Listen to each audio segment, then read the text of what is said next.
Chapter 7, Home and Office Energy Efficiency Assessment Walkthrough.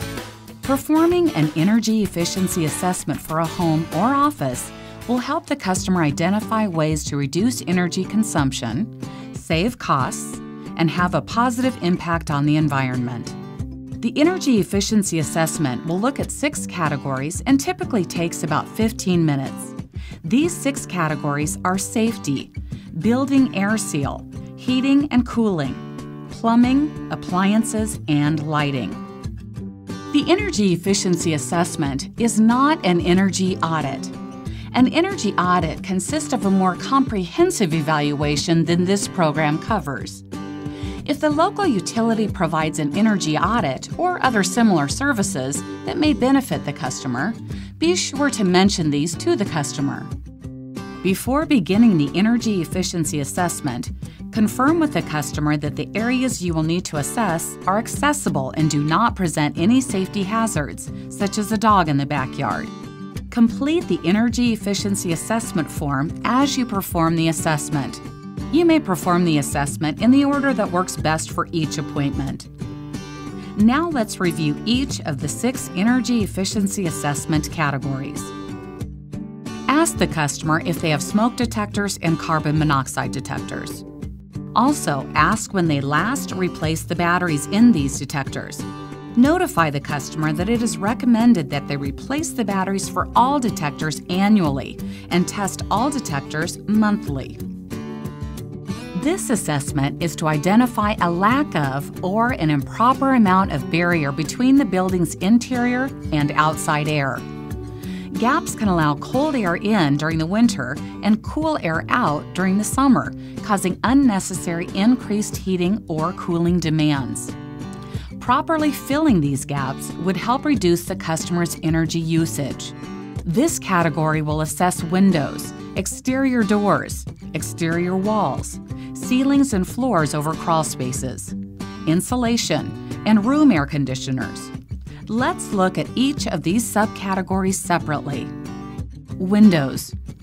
As you walk around the building, look for and record any windows that are cracked or broken, and any windows that do not appear to fit well in their frame or are not properly sealed.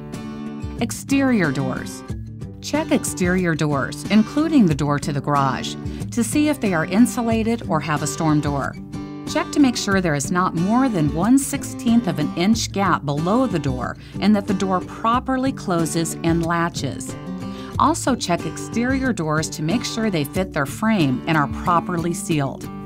Record any identified issues on the assessment form. Exterior walls and ceilings and floors over crawl spaces. Look for any holes or cracks in the exterior walls, including walls attached to garages, and ceilings and floors over crawl spaces. Check that crawl space and attic entrances are closed and that the access panel fits tightly. Also check that pipes and wire openings are caulked and sealed. Again, record any identified issues on the assessment form. Insulation. If the attic is easily accessible, visually inspect that the attic has insulation. Note the findings on the assessment form. Room air conditioner. Look to see if you can see gaps between the room air conditioner unit and the mounting locations. Note your findings on the assessment form. This heating and cooling assessment is an attempt to identify the condition and rated efficiency of the heating and cooling systems. This category will assess the furnace, heating duct system, water heater, and the air conditioner unit. Note any issues you identify on the assessment form. Furnace. Check the furnace filter to determine if it is clean. You should have already performed this inspection if you were able to complete the pre-qualification procedures. If you can easily identify the make, model, and/or year of the furnace, note that information on the assessment form. Also note any potential operational concerns you identified during the system pre-qualification process. Heating duct system. Look for gaps or breaks in the heating ducts that may allow air to escape or prevent air from reaching the desired locations in the building. Water heater. Locate the water heater and note that it is in a conditioned space. If you can easily identify the make, model, and/or year of the water heater, note that information on the assessment form. You will also need to note the fuel source on the form. Air conditioner. Note any potential operational concerns you identified during the system pre-qualification process. If you are unable to perform a pre-qualification for the air conditioner, perform a visual inspection of the unit and connections. Inspect the coils to ensure that they are clear of debris and vegetation. If you can easily identify the make, model, and/or year of the air conditioner unit, note that information on the assessment form. The plumbing assessment is an attempt to identify potential locations of inefficient water usage. This category will assess faucets, showers, and toilets. Note any issues you identify on the assessment form. Faucets. Visually inspect the faucets to determine if they are leaking. Showers. Note if any of the showers have a low-flow shower head, less than 3 gallons per minute. Toilets. Visually inspect the toilets to determine if they are leaking or appear to be continuously running. The appliance and lighting assessment is an attempt to identify the condition and rated efficiency of the refrigerator and the lights the customer uses the most. Note any issues you identify on the assessment form. Refrigerator.